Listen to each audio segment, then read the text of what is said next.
सरदार रियाज महमूद खान। मेरा जी क्वेश्चन है रिगार्डिंग ये नौकरियां रेलवे की जी।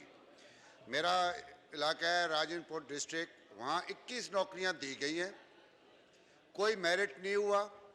उधर 1.5 लाख रुपए लेके इन्होंने नौकरियां वहाँ बांटी हैं और किसी को भी नहीं मिली वहाँ नौकरियां।